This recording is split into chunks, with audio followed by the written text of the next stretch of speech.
Okay, this is a brief lesson on the middle school all-state lyrical exercise, State of Alabama, 2025. All right, we're getting way ahead of the game here, but this is good. This is coming out of the Advanced Rubank book, and the lyrical exercise is on page 48, number 9. The tempo is 90, and we're playing the entire exercise. Now, I may not play the entire exercise today, but I'm just going to give you a few pointers about the phrasing, about the musicality, and the finer points. All right, we're going to assume that eventually you'll be able to play all of the notes. That's not the issue. It's playing the notes and making it sound musical, which will make you more successful when you're trying out for All-State. So we start out, we're in 3/4, 3 beats per measure, not a big deal. Key signature, key of F, 1 flat. So take a look at your music. I'm not going to post it here for copyright reasons, so take a look at your music and let's play maybe the first few measures. And what I see from the onset is that we're going to swell, and we're going to come back down. So the first measure will be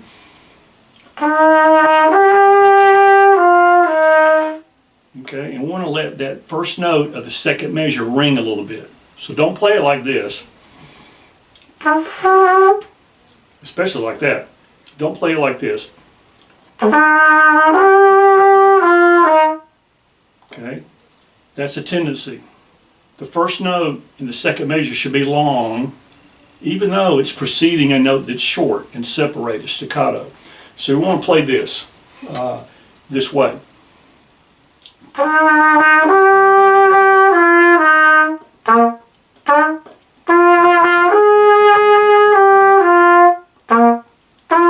Okay, so a little separation, a little bit of daylight in between the notes. Okay, and we just continue on in that same vein. The last measure of the first line into the first measure of the second line, a little bit higher.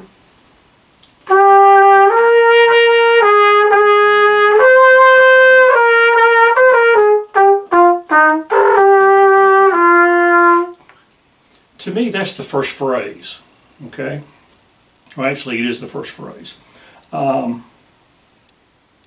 Look at the last measure of the first line into the first measure of the second line. Notice that the pitches are the same.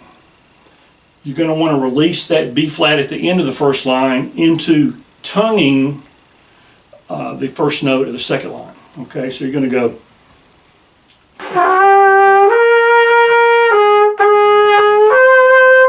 Okay, and that is a slurred note. So you're going to B flat to D, first vowel.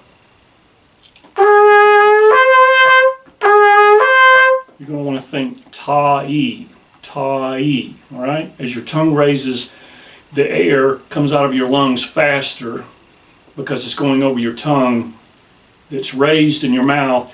It makes the pitch come out higher, ta-e, ta-e, okay? Make sure you do that. Technically, the second measure of the second line, it's not that hard. I mean, you see 16th note, but it's 1 and a 2 and 3 and. So you might want to practice that several times. Just get that on your belt.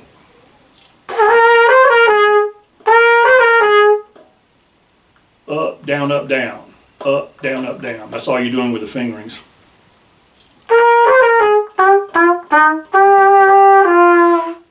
In space, bom, bom. And you might put a little pause there. Everything in music's not written, okay? Hopefully that makes sense. You can make music with notes by interjecting your own musicality into it, all right? I mean, not to the point where you're putting fermatas over certain notes, because then when you're playing in a judged or adjudicated event, they may see that as a mistake. But as long as you don't go overboard with it, you can slow down and speed up the different phrases. All right, then we get into the second phrase, which is the last two measures of the second line. And it's going to get a little more difficult here because we have some accidentals, B natural, G sharp. Both of the G's are sharp in that last measure of the second line. So we start there on the C.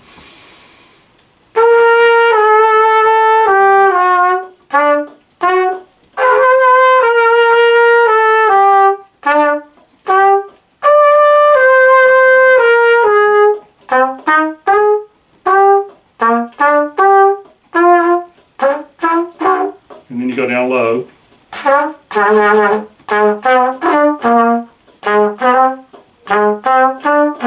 So let's practice that, because obviously I didn't look at this enough. Look at the first note, the first measure of the fourth line.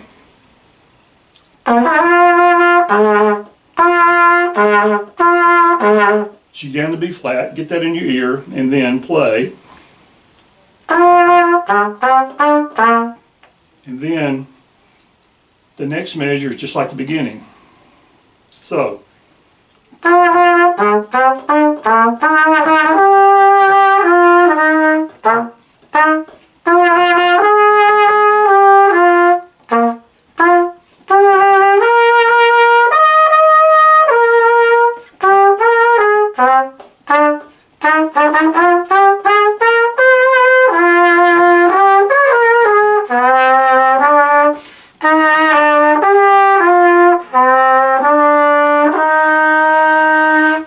And I would slow down the last two measures to make it sound more musical and more final. So we got maybe the last three measures play like so.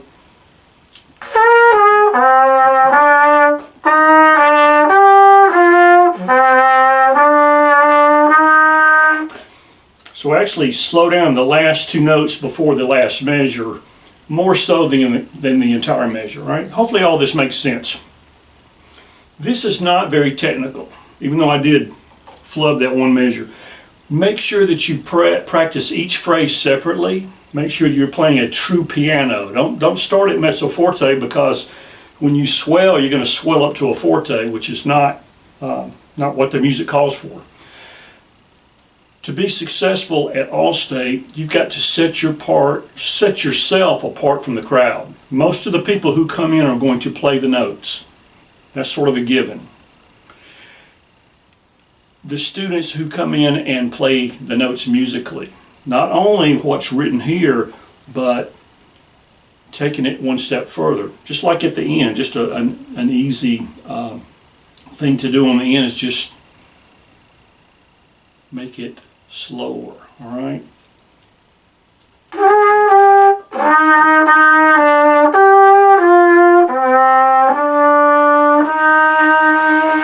And a little vibrato on the end would be great. A little bit of vibrato, okay? All right, so practice this. Get this in your head. Play it like you would sing it. Or if you're not a singer, if you're not like me, I don't sing, at least not in public. Play it like you would hear somebody sing it, or picture somebody singing it, okay? An opera singer. Just very dramatic, very musical. This is a very subdued piece of music. Everything's marked piano. In fact, the entire piece is piano. Now, if you go up one level, which is what you normally do with a crescendo, you're going to go up to mezzo piano. So you're not going to play very loud on this entire exercise. So practice this.